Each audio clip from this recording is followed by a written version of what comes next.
Ẹ káalẹ́ o gbogbo ọmọ Yorùbá pátá nílé lóko, mo kí gbogbo yín pátá lẹ́ẹ̀kan sí ní alẹ́ yìí. Tèmi ti yín tòótọ́, èmi ní bàbá confam JP.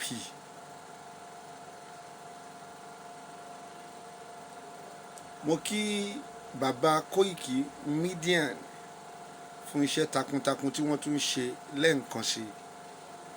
Mo sì kí bàbá wa Chief Sunday Igboho. Bàbá ẹ máa bá ṣe yín lọ. Mo fẹ́ kẹ́ ẹ mọ̀ nǹkan kan, gbogbo ẹ̀yin ọmọ Yorùbá pátá, kì í ṣe gbogbo ènìyàn ló lè sọ̀rọ̀ sókè, ṣùgbọ́n àwa tá a bá sọ̀rọ̀ sókè á jẹ́ pé Ọlọ́run fi rán wa ni. Kì í ṣe gbogbo ènìyàn òun ló lè jà, ṣùgbọ́n àwọn tí wọ́n bá ti ń jà tẹ́ ẹ rí bí wọ́n ti ń jà á jẹ́ pé Ọlọ́run ló fi rán wọn o. Ẹ̀yin ọmọ Yorùbá ẹ jẹ́ ká ronú o. Mo kí gbogbo àwọn tí wọ́n máa ń gbé fídíò wa pátá, mo kí yín gidigidi gan, mo kí yín lálẹ́ yìí, tí wọ́n ń gbé láti lè jẹ́ kí gbogbo àgbáyé kó lè rí, nítorí pé à ń sọ òótọ́ ọ̀rọ̀. Ẹ ṣé gidi gan, mo dúpẹ́ lọ́wọ́ gbogbo yín náà. Ẹ jẹ́ kí n wá sọ nǹkan kan.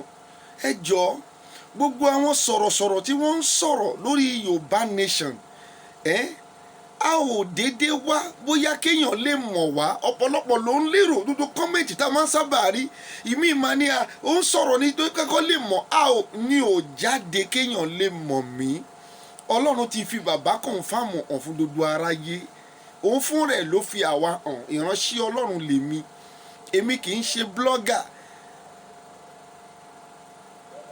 Ohun tí wọ́n ń pè ní ìránṣẹ́ Ọlọ́run ni wípé ohun tí Ọlọ́run ṣe rán àwa níṣẹ́. Anybody tí ó bá ti lè jẹ́ ìránṣẹ́ Ọlọ́run, ohun tí wọ́n ń pè ní bẹ́ẹ̀ ni wípé kó rí òótọ́, kó sọ nípa òtítọ́, kó sì fi àwọn ènìyàn sí ẹsẹ̀ pé ọ̀nà tọlọ́run nìyí, ọ̀nà tó jẹ́ kó gbà nìyí láti lè wọ ìjọba Ọlọ́run. Ẹ jọ̀ọ́, fídíò kan náà ló tún gbé mi jáde ní alẹ́ yìí o, nípa obìnrin kan tí wọ́n ń pè ní Bọ́lá Afọláṣadé, tí ìyangijẹ rẹ̀ ń jẹ́ Àbíkẹ́ Jagaban. Ọ̀rọ̀ tó sọ yìí ọ̀rọ̀ tó dání ní ìgboro ẹnu. Kí ló wá dé? Èwo ló kan Sunday Igboho nínú ìjà? Èmi ò mọ bó ṣe ṣẹlẹ̀ o, ṣùgbọ́n tí mo gbọ́ lẹ́nu ẹ tí mo dẹ̀ máa attach pẹ̀lú fídíò yìí, òun lèmi ṣe tìtorí ẹ̀ jáde o. I don't know the foundation of the problem between you and Chief Sunday Igboho, but I thank God. Mo dúpẹ́ wípé ní wọ́n jú ẹ, mo dúpẹ́ pé ní wọ́n dowó lọ́wọ́ ẹ, mo dúpẹ́ pé ní wọ́n ṣe 419 yẹn o. Ṣùgbọ́n ohun tó gbé mi jáde, àwọn pọ́ìntì tó release, mo ní láti tètè sọ̀rọ̀ lórí ẹ̀ kíákíá. Ìkíní nínú pọ́ìntì tó release, ó sọ wípé wọn ò bẹ́ẹ̀ dá sí nígbà tí wọ́n pẹ̀lú màláìka ń jà. Ṣé ìjà ìwọ pẹ̀lú màláìka òun ni Sunday Igboho ń jà báyìí, àbí ìjà dodo àwọn ọmọ Yorùbá? Ṣé o ronú yìí ṣá? Ṣé o ronú? Bí mo ṣe ń dọ̀rọ̀ yẹn, mo lè pọ̀ o ti mú idó yó, o ti mú idó. À ń sọ nípa ìjà ọmọ Yorùbá, ó ń sọ kí ló kó àwa pẹ̀lú ìjà. That is a private something. Sunday Igboho can never burst into your privacy. Ṣé mo di tẹ́mi ṣe sọ̀rọ̀? Nítorí pé gbogbo ọ̀rọ̀ yìí ọ̀rọ̀ Yorùbá ni. If not, mi ò ní sọ̀rọ̀ nípa ẹ̀ rárá at all, because it is your personal issue. Ọ̀rọ̀ pé ó jí ọ̀rọ̀ Yorùbá, òun ni mo ṣe jáde láti wá sọ ọ̀rọ̀. Kí ló kọ Sunday Igboho pẹ̀lú pé wọ́n pẹ̀lú màláìka ń jà? Sunday Igboho, ìdí tó ṣe jáde nìyí tí kò bá yí ẹ.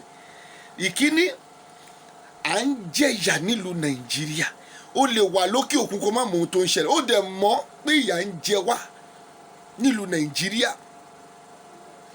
Ṣé o lẹ́bí ń bíbá yìí ni? Àbíkẹ́ Sulaiman, Àbíkẹ́ Jagaban, o lẹ́bí ń bíbá yìí ni? O lẹ́bí ní ìlú Nàìjíríà? Tó o bá ní ẹbí o lè sọ ohun tó o sọ yìí náà. Tó o bá jí ọmọ Yorùbá ní tòótọ́ ohun tó ti ẹnu ẹ jáde kò jẹ́ kó ti ẹnu rẹ jáde láé àti láéláé. Ọmọ Yorùbá tí wọn ò kọ́ ni ẹ, ọmọ àlè ni ẹ, ọmọ àlè Yorùbá ni ọ́. Tá a bá rí ọ̀rọ̀ ẹ jẹ́ ká sọ. Tó bá pé bí wọ́n ti ń ṣe nìyẹn tí dodo wa ti ń jáde láti ìgbà yẹn wàláì a ò ní kó sínú wàhálà báyìí. Tá a bá rí ẹni tó sọ ọ̀rọ̀ kò bá kú dé ọ̀rọ̀ tí òjò sọ ẹ jẹ́ ká bá wí lẹ́sẹ̀kẹsẹ̀. Ṣẹ̀rí bó ogun ṣe mú mi báyìí kì í ṣe pé mi ò ní èsì nínú ọ́fíìsì yìí o mo ní èsì nínú ọ́fíìsì yìí ṣùgbọ́n àwọn NEPA wọn ò fún wa níná jẹnẹrétọ̀ là ń tàn. Mi ò tún lè tan fan tètè ń bá tan fan ẹ ò ní dóhùn mi dáadáa ẹ máa gbọ́ pé fáànù ló ń dún.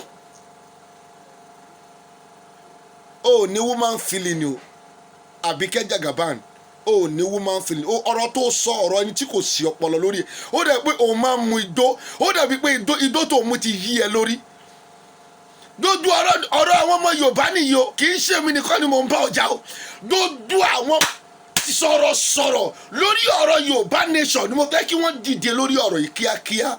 Mo fẹ́ gbọ́ pé kẹ́ ẹ sọ̀rọ̀ sókè lórí ọ̀rọ̀ Àbíkẹ́ Jagaban tí wọ́n ń pè ní Bọ́lá Àfọláṣadé kí ló dé irú ẹjọ́ òṣìwò nìyẹn.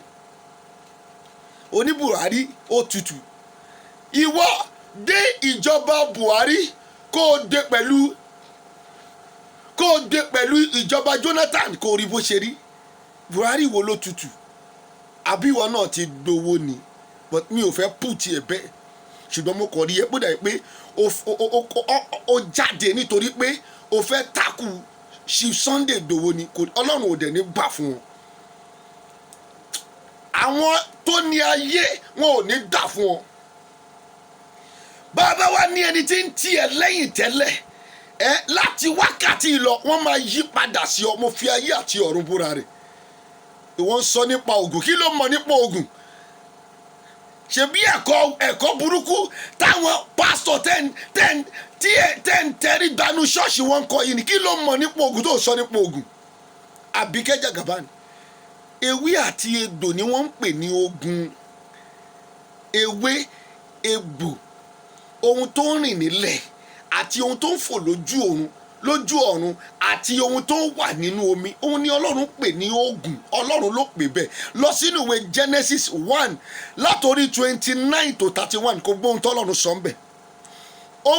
Ogun tó bá ti lè di wípé kí a máa fi nǹkan ènìyàn sí òun ni Ọlọ́run ò lọ́wọ́ sí àwa náà dẹ̀ lọ́wọ́ sí ṣùgbọ́n tó bá ti lè jẹ́ pé ewé egbò ohun tó ń fò lókè ohun tó ń rìn nílẹ̀ àti ohun tó jẹ́ pé nínú omi ni wọ́n wà òun ni wọ́n lò kí n sọ fún wọn kò sọ̀rọ̀ ń bẹ̀ Ọlọ́run ló dá èṣù kọ́ ló dá Ògùn èṣù tó ló dá ewé lójú ọ̀rọ̀ tó ń sọ yẹn ọ̀rọ̀ játijàti ni Ògùn bẹ́ òun ni mo tún sọ yìí wàláì Ògùn wà Ọlọ́run sì ló dá Ògùn Ọlọ́run ló ṣe bẹ́ẹ̀ nínú ìwé Genesis yẹn ó tún sọ pé lẹ́yìn tí òun rí gbogbo ohun tóun dá ó ní dáradára ni kí ló dé ẹ̀yin yóò bẹ́ẹ̀ ṣe ronú náà kí ni tó ń sọ ìdátijàti yìí fún Sunday Igboho ọjà nítorí ìta rẹ̀ nítorí gbogbo Yorùbá ló ṣe ń jà